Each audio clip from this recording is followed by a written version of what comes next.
Hello. तो नमस्कार साथियों, आप सभी का फिर से स्वागत है विवासवन एजुकेशनल फाउंडेशन से। आज हम लोग स्टार्ट करने जा रहे हैं मैथमेटिक्स का जो चैप्टर सेट रिलेशन फंक्शन। आज की क्लास में हम लोग अपने चीज़ों को स्टार्ट करेंगे सेट से और हम लोग उसको फंक्शन तक लेकर जाएंगे।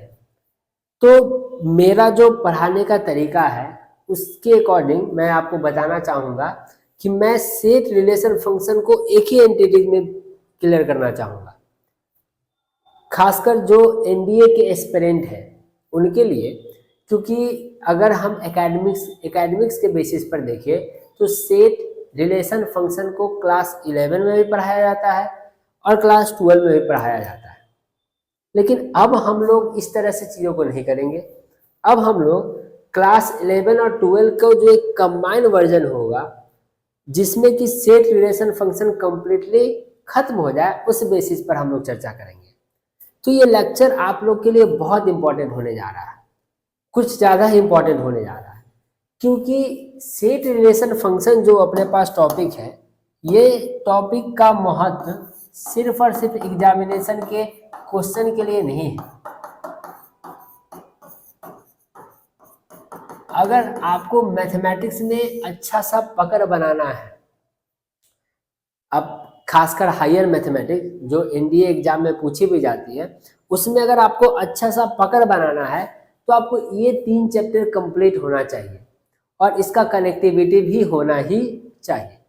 तो इस उम्मीद के साथ कि आप इस लेक्चर करने के बाद बहुत ही अच्छे से चीज़ों को समझेंगे, हम लोग यहाँ चीज़ों को क्या करते हैं, शुरुआत करते हैं।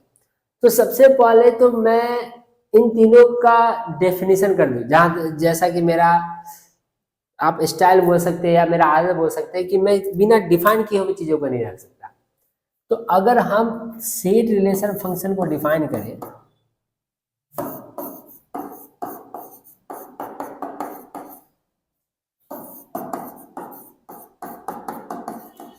सेट रिलेशन फंक्शन, क्योंकि इसके डेफिनेशन में ही छुपा है इसका राज। तो ध्यान दीजिएगा, अगर हम डेफिनेशन के बेसिस पर देखें तो set is a well defined collection.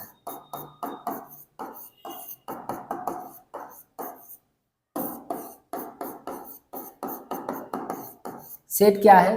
तो सेट एक वेल डिफाइंड कलेक्शन है। सॉरी, कलेक्शन वेल डिफाइंड कैसे पता करें कि ये जो कलेक्शन है कैसे वेल डिफाइंड है या वेल डिफाइंड नहीं है? इसका बहुत ही सीधा और सिंपल उत्तर ये है कि जब भी कोई कलेक्शन अगर हम देखते हैं और उस कलेक्शन को जब भी हम इमेजिन करते हैं तो सब के लिए सेम होना चाहिए। जैसे कि अगर हमने ये बोला कि collection of A B C D E, अब ये जो कलेक्शन है ए बी सी डी ई, ये सभी के लिए सेम है। मतलब अगर हम देख रहे हैं तब भी ए बी सी डी, अगर इसे आप देख रहे होंगे तब भी ए बी सी डी, अगर इसे और कोई बाहर वाला देख रहा होगा तब भी ए बी सी डी, इसे कोई अमेरिका में बैठा हुआ कोई बंदा देख रहा होगा तब भी ए बी सी डी। अगर हम एक कलेक्शन रखते हैं, ठीक है, कि all monuments of India, India का सभी मॉन्यूमेंट, तो ऑब्वियस ही बात है कलेक्शन क्या होगा, सबके लिए यूनिफाइड होगा, क्योंकि इंडिया में जितने भी मॉन्यूमेंट्स है सब लोग का कलेक्शन बनाएंगे, मेरे लिए, आपके लिए, अमेरिकन के लिए, लंदन वाले के लिए, सबके लिए इक्वल होगा।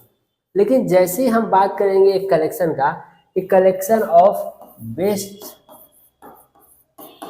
5 क्रिकेट प्लेयर, अब ये कलेक्शन जो ध्यान देंगे, ये कलेक्शन जो है ये सभी के लिए सेम नहीं है, क्योंकि सभी का जो लिस्ट होगा वो अलग अलग होगा। मेरे लिए 5 प्लेयर कुछ अलग होंगे, बेस्ट 5 प्लेयर, आपके लिए 5 प्लेयर कुछ अलग होंगे, और भी किसी और के लिए 5 प्लेयर कुछ क्या होंगे, अलग होंगे। तो ये कलेक्शन वेल डिफाइंड होगा क्या? ये बिल्कुल भी वेल डिफाइंड नहीं होगा। तो वेल डिफाइंड कलेक्शन बोलने का मतलब क्या है? एक collection that is equal for all, सभी के लिए क्या हो, इक्वल है या यूनिवर्सल फॉर ऑल। अब इस कलेक्शन को ध्यान देंगे, व्हाट इज सेट, तो सेट सिंपल क्या क्या बात रहा कि well defined collection is known as set. Now what is relation, अब थोड़ा सा बातों को समझिए। मान लेते हैं हमने दो सेट लिया, अब इस दो सेट के बीच में, इस दो सेट के बीच में कोई ना कोई कनेक्टिविटी हो सकता है। अभी कनेक्टिविटी क्यों, तो आप एक चीज छोटा सा ध्यान दें कि जब भी हम कोई भी काम करते हैं अपने जीवन का, वहां पर हम ये देखते हैं कि हमें कनेक्टिविटी चाहिए होता है कंपेयर करने के लिए या चीज़ों को रखने के लिए। जैसे कि अगर हम ये बोलते हैं कि आप एक टॉपर स्टूडेंट हैं, टॉपर है किसके रिस्पेक्ट में, क्योंकि आप टॉपर है, अगर पढ़ाई में टॉपर है तो आप अपने क्लास के 30 स्टूडेंट से ज़्यादा बेहतरीन है, 30-40 जितने भी स्टूडेंट हैं। ऐसा तो नहीं कि आप वर्ल्ड के टॉपर हैं, और अगर आप वर्ल्ड के टॉपर हैं तो इस वर्ल्ड के जितने भी लोग हैं उनसे टॉपर हैं, लेकिन आप यूनिवर्स के टॉपर तो नहीं है। तो जब भी हम चीज़ों को रखते हैं किसी न किसी के साथ कनेक्ट करके, और जब हम दो चीज़ों को कनेक्ट करेंगे वही चीज़ क्या कहलाएगा, रिलेशन। तो अगर हम इसको एक छोटा सा कनेक्शन, अगर इसको मल्टीप्लाई करें, इसको जनरली हम लोग कार्टेशियन प्रोडक्ट बोलते हैं, हम आगे डेफिनेशंस देखेंगे, टेंशन नहीं। तो हम ऐसा लिख सकते हैं कि ए का कनेक्शन किसके साथ है, 1 के साथ। कैसा, अभी हम लोग को नहीं पता। ए का कनेक्शन किसके साथ हो सकता है, 2 के साथ। बी का कनेक्शन किसके साथ होगा, 1 के साथ। बी का कनेक्शन किसके साथ होगा, 2 के साथ। तो ये जो आप देख पा रहे होंगे ये है कनेक्शंस। तो जब भी किसी दो या दो से ज्यादा सेट के बीच में कनेक्शन का बात हो, रिलेशन का बात हो, तो उसके अंदर में क्या पढ़ेंगे, रिलेशन। तो इसके हिसाब से आपको एक स्ट्रेटजी मिल गया होगा कि सेट पढ़ना था क्योंकि हमें समझना था रिलेशन, हमें समझना था कनेक्टिविटी एक से दूसरे को लेकर। ओके, अब आ जाइए हम लोग को फंक्शन। ठीक है, तो अब यहाँ एकदम सिंपल सा भाषा में समझे कि व्हाट इज फंक्शन। तो सेट हम लोगों ने पढ़ा, कलेक्शन, रिलेशन पढ़ा, सेट्स के बीच में रिलेशन, और फंक्शन क्या होगा, कुछ स्पेशल टाइप ऑफ रिलेशन। अब जितने भी मैथमेटिक्स के रिलेशन है सब तो यूज नहीं आ पाएंगे, ऑब्वियस सी बात है कि सभी को यूज हम लोग लगा नहीं सकते। तो हम कुछ खास तरह के रिलेशन को आगे तक ले जाएंगे या उससे कुछ इंपॉर्टेंट काम करेंगे। तो कुछ स्पेशल टाइप ऑफ रिलेशन जो होगा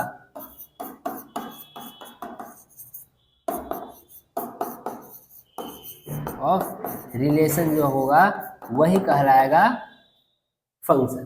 तो आप इस 3 चीज में देख पा रहे होंगे कि ओवरऑल हमें पढ़ना है फंक्शन। एकदम आराम से पढ़िए, एकदम आराम से सिंपल, कि ओवरऑल हमें क्या पढ़ना है, फंक्शन। स्टार्ट कहाँ से करना था, सेट। सेट क्या था, कलेक्शन। उसके बाद क्या करना था, relation, means connection between 2 sets. 2 set के बीच में क्या कनेक्शन है, दोनों सेट एक दूसरे से कनेक्टेड किस रूप में, और function special type of relation. तो ओवरऑल हमें ये एक ही चीज को पढ़ना है, फंक्शन, और फंक्शन को पढ़ने के लिए हमें क्या किया गया है, पढ़ाया गया है। इसीलिए मैं क्या करता हूं, सभी को इस सेट रिलेशन फंक्शन को एक टॉपिक में कवर अप करता हूं कि आप सभी को दिक्कत ना हो कि ओके हमें 3 अलग अलग एंटिटीज नहीं पढ़ रहे हैं। We have to study set relation function in one way, मतलब एक कंटिन्यू में पढ़िए, अदरवाइज कोई मतलब नहीं बनता इसका। ठीक है, क्लियर है। तो आप लोग इसको स्क्रीनशॉट ले सकते हैं या आप इसका नोट्स भी तैयार कर सकते हैं, बहुत इंपॉर्टेंट होने जा रहा है। तो सबसे पहला जो हम लोग का स्टार्ट होगा that is from sets. Set भी बोल सकते हैं, सेट्स भी बोल सकते हैं। अब इस सेट के अंदर हम लोग क्या पढ़ेंगे, तो इस पूरे लेक्चर में हम लोग पढ़ेंगे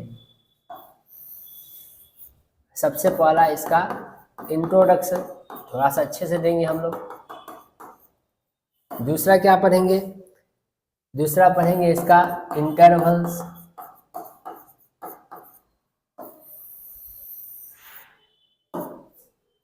तीसरा पढ़ेंगे वेन डायग्राम, जिसे यूलर वेन डायग्राम भी हम लोग कहते हैं।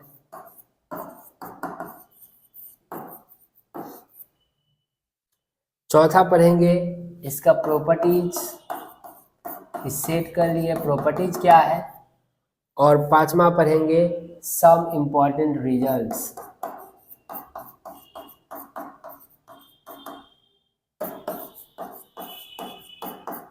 मतलब इस पूरे चैप्टर के अंदर हम लोग बस 5 चीज का डिस्कशन करेंगे। सबसे पहला होगा इंट्रोडक्शन, दूसरा होगा इंटरवल, तीसरा होगा वेन डायग्राम, चौथा होगा प्रॉपर्टीज और पांचवा होगा इंपॉर्टेंट रिजल्ट। अब जहां तक मैं फील कर पा रहा हूँ कि कम से कम जो स्टूडेंट बैठकर देख रहा होगा इस वीडियो को, उसके दिमाग में एक बात पूरे अंदर से समझ में आ जानी चाहिए। क्या? कि जब वो आंख बंद करके बैठे तो उसको क्या दिखना चाहिए? पूरा पैराग्राफ दिखना चाहिए जिसमें पूरा सिस्टमेटिक बना हुआ है कि क्या क्या पढ़ना है। और अब आपसे कोई पूछा, बाहर में कहीं किसी ने पूछा कि आपने आज क्या पढ़ के आया, आपके पास पूरा एकदम सिस्टमेटिक चार्ट बना है कि हमने सेट रिलेशन फंक्शन इस पूरे ओवरऑल चैप्टर के अंदर सेट से चीज़ों को शुरुआत की, जहां हम लोग पढ़े इंट्रोडक्शन, उसके बाद पढ़े इंटरवल, उसके बाद पढ़े वेन डायग्राम, उसके बाद पढ़े प्रॉपर्टी और तब पढ़े इंपॉर्टेंट रिजल्ट्स। क्लियर है? तो हम लोग पहला टॉपिक इंट्रोडक्शन से ही स्टार्ट करेंगे और मुझे उम्मीद है कि आप लोगों को बात समझ में आ रही होगी।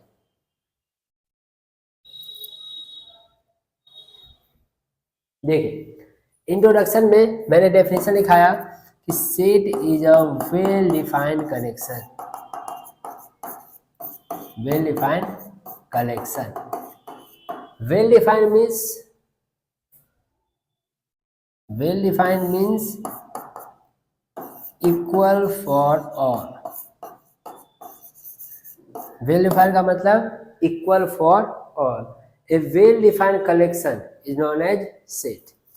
एग्जाम्पल, अब सेट ए, अगर हम सेट को हमेशा रिप्रेजेंट करते हैं, इसका जो नेम होता है सेट का हमेशा कैपिटल लेटर होता है और इज इक्वल्स टू हम लोग क्या करते हैं, ब्रैकेट देते हैं। सेट को रिप्रेजेंट करने के लिए एक ब्रैकेट देते हैं, इज इक्वल्स टू AEIOU। अब यहाँ ध्यान देंगे तो सेट को रिप्रेजेंट करने के लिए कैपिटल लेटर, सेट के जो दो ब्रैसेस के अंदर में हम लोग उसके एलिमेंट्स को रखते हैं, तो AEIOU these are the elements of set. ये सेट का क्या है? तो ये सेट का एलिमेंट्स है। ओके, अब ये जो एलिमेंट्स आप देख रहे हैं ये हमेशा कैपिटल भी हो सकता है और हमेशा ये कैपिटल भी हो सकता है, स्मॉल भी हो सकता है, ये डिपेंड करता है कि सेट के अंदर है क्या। ओके, ये एलिमेंट कहलाता है या इसको हम लोग मेंबर भी कह सकते हैं, member of the set. Okay, अब ये जो सेट है वो सब के लिए क्या है? इक्वल है। हमारे लिए, आपके लिए, और लोगों के लिए, दूसरे लोगों के लिए, ईच एंड एवरी वन के लिए सेट क्या है? इक्वल है। और इसको पढ़ने का तरीका है, समझ जाए जो जिनका बेसिक थोड़ा सा ठीक नहीं है, the set A is equals to the set of all AEIOU। Set A is equals to set of all AEIOU। Okay, तो ये सेट क्या कहलाएगा? वेल डिफाइंड कहलाएगा। बताइए, सेट है सेट बी 3 4 5 6 बिल्कुल वेल डिफाइंड कहलाएगा, सब क्लियर है। लेकिन अगर हम सेट सी देखें, ऑल गुड बुक्स, जितना भी गुड बुक्स है, अब ये सेट वेल डिफाइंड कहलाया क्या? बिल्कुल नहीं। ये वेल डिफाइंड इसलिए नहीं कहलाएगा क्योंकि ऑल गुड बुक्स के अंदर में सभी का अपना अपना कलेक्शन हो सकता है। आपके रेफरेंस में बुक का कलेक्शन अलग होगा, मेरे रेफरेंस में बुक का कलेक्शन अलग होगा, अगले के रेफरेंस में बुक का कलेक्शन अलग होगा। चलिए, तो उम्मीद है कि आप लोगों ने क्या किया, सेट के इंट्रोडक्शन को अच्छे से देख लिया होगा।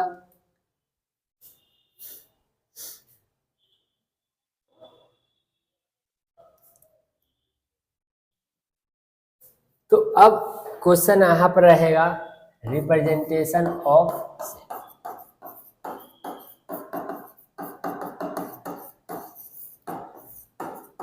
इस सेट को किस तरह से रिप्रेजेंट किया जाए, रिप्रेजेंटेशन ऑफ सेट।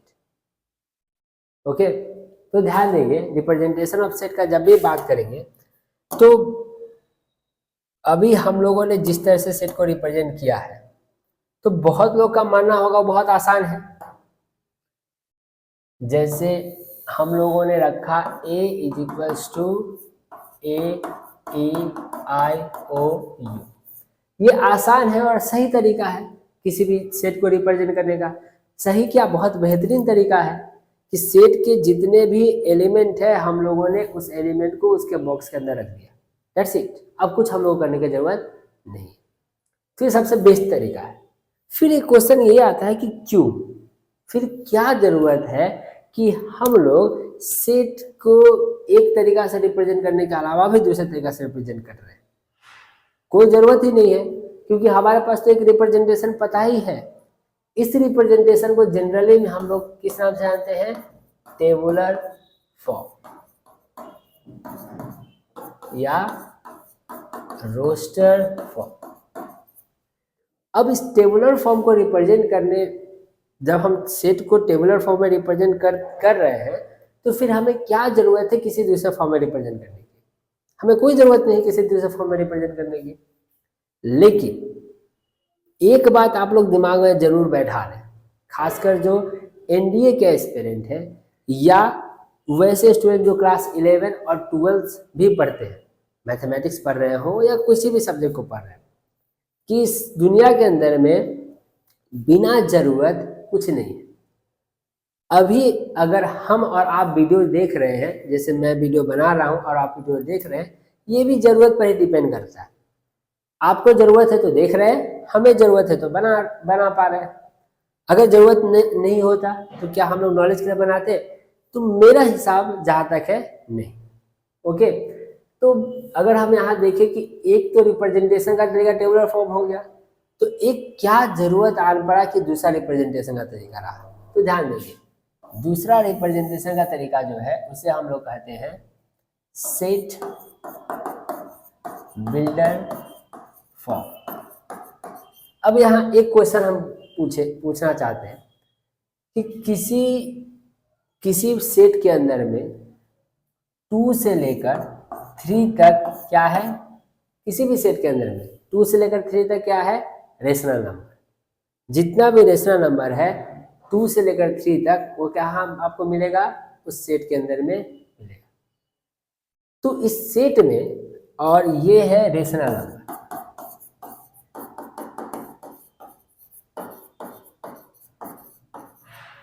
तो क्वेश्चन अब ये रहा कि इस सेट के अंदर में कैसे हम सभी एलिमेंट्स को रिप्रेजेंट करेंगे। क्योंकि जहां तक हम लोग को पता है, आप लोग को ही पता होगा कि किसी भी 2 रेशनल नंबर के बीच में इनफाइनाइट मेनी रेशनल नंबर होते हैं। तो आप कैसे कंप्लीट करेंगे या कैसे आप राइट डाउन करेंगे इसको, किस फॉर्म में, टेबुलर फॉर्म में। आप कर सकते हैं क्या? मेरे हिसाब से तो मैं नहीं कर सकता। मैं इनफाइनाइट नंबर तो नहीं जा सकता उसके अंदर। तब हमें एक दूसरे सिस्टम का जरूरत पड़ेगा और वो सिस्टम कहलाता है सेट बिल्डर फॉर्म। अब हम इसमें क्या करेंगे, हम लिखेंगे कि A is equals to the set of all x. पढ़ने का तरीका भी समझ लें, A is equals to the set of all x such that x belongs to Q. Q means rational number. The set of all x such that x belongs to Q and x is greater than 2 and smaller than 3. ध्यान दीजिए, बहुत आसानी से चीजों को ध्यान दीजिए।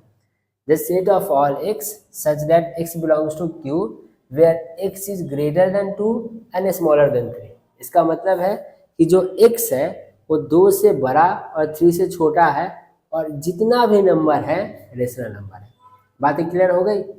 एकदम बातें क्लियर हो गई होगी, क्योंकि ये रिप्रेजेंटेशन क्या किया, एक क्लियर पिक्चर दिखा दिया आप लोगों को। क्लियर? अगर हम ये चाहे इस सेट को रिप्रेजेंट करना चाहे तो आप ये इससे भी कर सकते हैं। जैसे हमने उस सेट को बना लिया B, the set of all x such that x is a vowel letter. अब दिमाग में क्लियर हो गया बात? वॉवेल लेटर कौन कौन सा है? Vowel letter A E I O U. Clear है? तो ये जो सेट बिल्डर फॉर्म आप देख रहे हैं, ये किसी भी तरह के सेट को रिप्रेजेंट कर सकता है। अगर उसका एलिमेंट राइट डाउन किया जा सके तब भी वो रिप्रेजेंट कर सकता है। अगर उसके एलिमेंट्स को नहीं लिखा जा सके, इनफाइनाइट हो, तब भी वो रिप्रेजेंट कर सकता है। इसलिए मैथमेटिक्स के हर एक पॉइंट में ज़्यादातर क्या पूछा जाता है? सेट बिल्डर फॉर्म के बारे में बताया जाता है, या सेट को इसी फॉर्म से समझाया जाता है। इस फॉर्म का हम क्या करते हैं? यूजेज कम करते हैं। तो जिनका थोड़ा सा बेसिक्स थोड़ा सा अगर कमज़ोर है, वो एक होमवर्क आप लोग जरूर करें। क्या? कि टेबुलर फॉर्म से सेट बिल्डर फॉर्म में बदलने की कोशिश करें किसी भी सेट को। आप इसके लिए आप बहुत सारे बुक को यूज कर सकते हैं, जैसे RS अग्रवाल, ये बुक ले सकते हैं। NCERT बुक में आपके पास क्वेश्चन मिल जाएंगे। ये क्लास 11 की, क्लास 11 और क्लास 12, क्लास 11 में ही मिलेगा, 12 में नहीं मिलेगा। ओके, तो आप इस बुक का क्या कर सकते हैं? यूज कर सकते हैं। ठीक है, चलिए तो हम बढ़ते आगे की तरफ।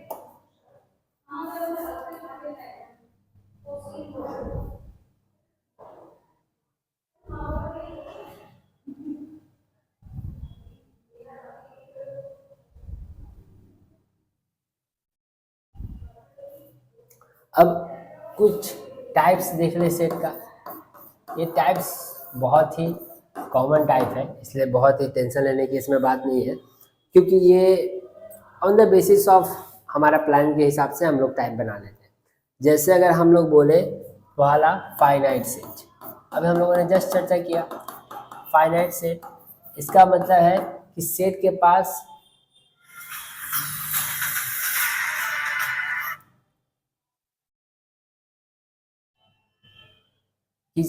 पास क्या होगा? Set have fixed elements. Set के पास क्या होगा?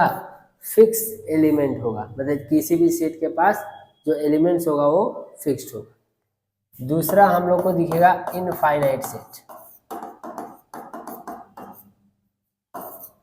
मतलब set don't have fix element, infinite, undefined. Example में ए ई आई ओ यू,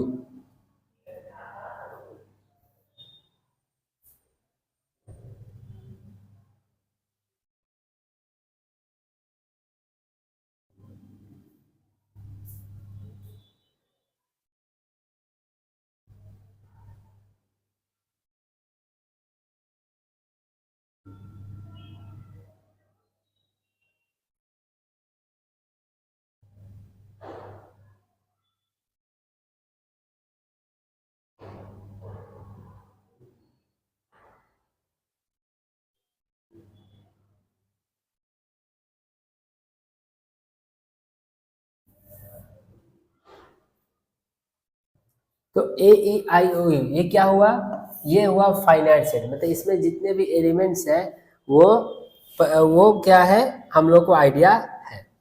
और एक सेट अगर लेते हैं B, the set of all x such that x belongs to Q rational number and x is greater than 1 and smaller than 100। अब ये क्या है? ये हो गया इनफाइनाइट, मतलब यहाँ पर क्या हो रहा है? इनफाइनाइट की तरफ बढ़ रहा है।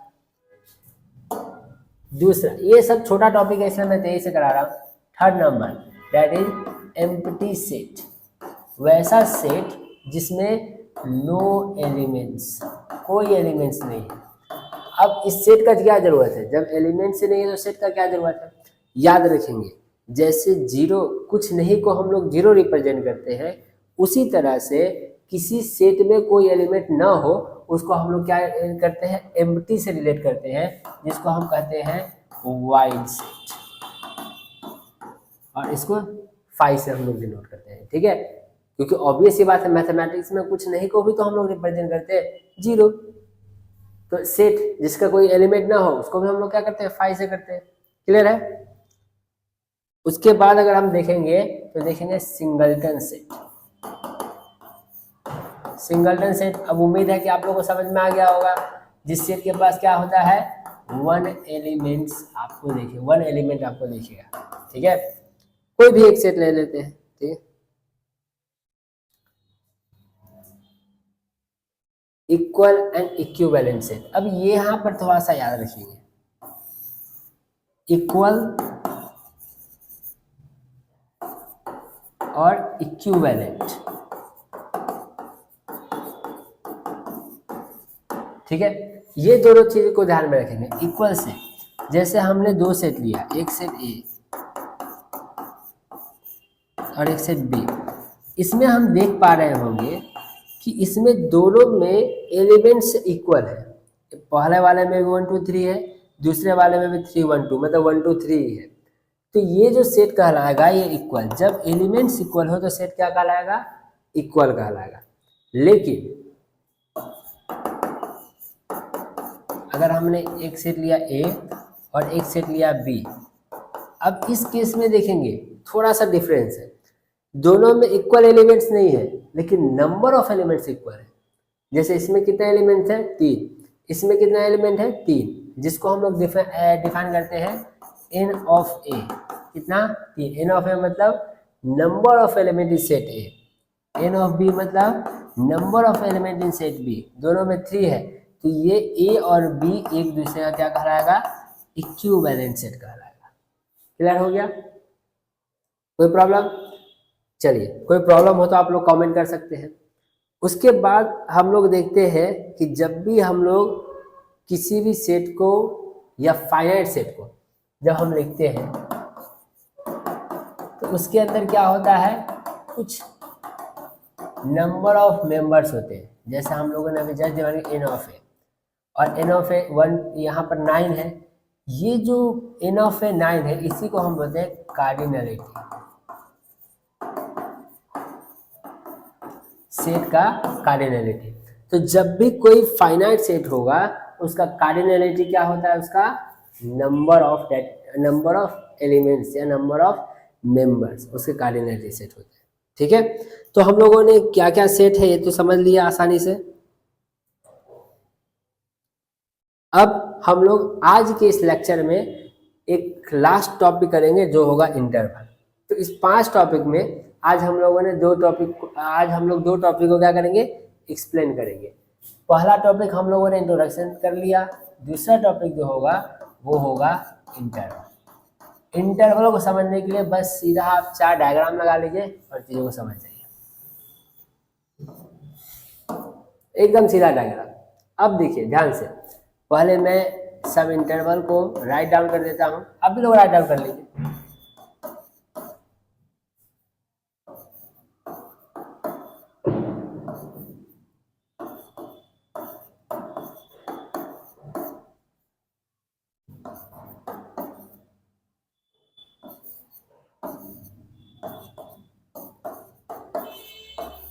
बस ये चारों में ध्यान से समझेंगे। ए बी, इसको हम लोग कहते हैं क्लोज्ड।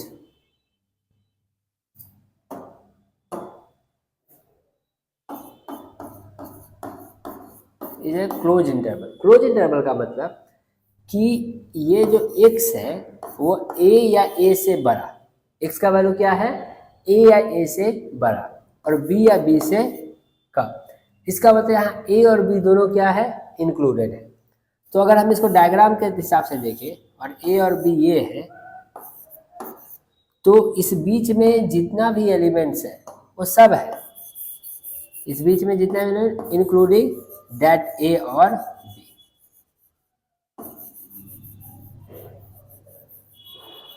ओके, लेकिन जब हम बात करेंगे ओपन ब्रैकेट का, तो यहाँ x a से ग्रेटर और b से स्मॉलर है। ठीक है, यहाँ पर इस केस में a और b इक्वल नहीं है, मतलब कोई भी जो एलिमेंट्स है वो इसके बीच से में हो सकता है। a और b is not included in this, इसमें कोई a और b का इंक्लूजन नहीं है।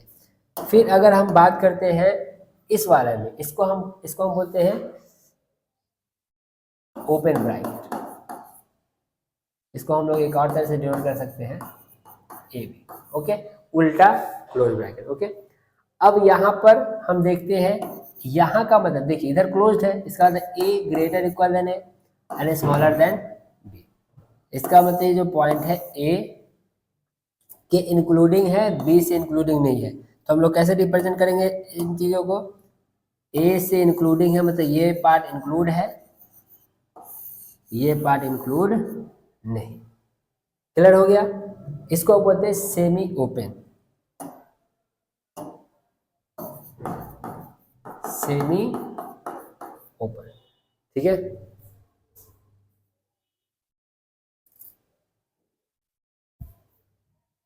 और अगर हम फिर लास्ट में आते हैं ये पार्ट में, तो यहाँ आप देख पाएंगे कि ये पार्ट ओपन है, इसका मतलब ए इंक्लूडेड नहीं है, यहाँ बी इंक्लूडेड है।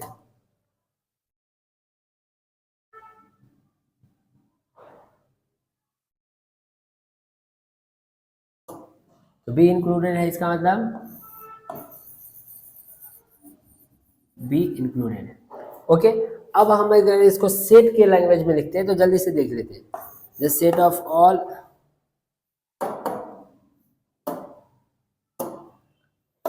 the set of all x such that x is greater equal than a, smaller equal than b. The set of all x such that x is greater than a, smaller than b. The set of all x such that x is greater equal than a, smaller than b.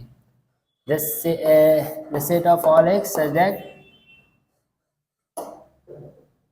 x is greater than a, smaller or equal than b। ये पूरा interval का काम क्या हो गया? खत्म हो गया।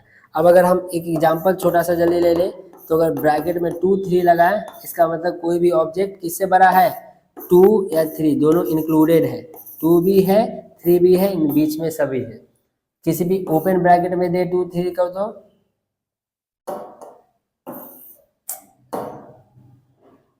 ओपन ब्रैकेट में अगर 2 3 देते हैं, इसका मतलब ऑब्जेक्ट 2 3 के बीच में तो है लेकिन 2 3 पे नहीं है, मतलब 2 3 इंक्लूडेड नहीं है। अगर हम लोग इसको 2 3 को सेमी ओपन या सेमी क्लोज्ड में रखते हैं, तो इसका मतलब यहाँ 2 इंक्लूडेड है और 3 इंक्लूडेड नहीं है। और अगर हम 2 3 को, सॉरी यहाँ पर मैंने गलती,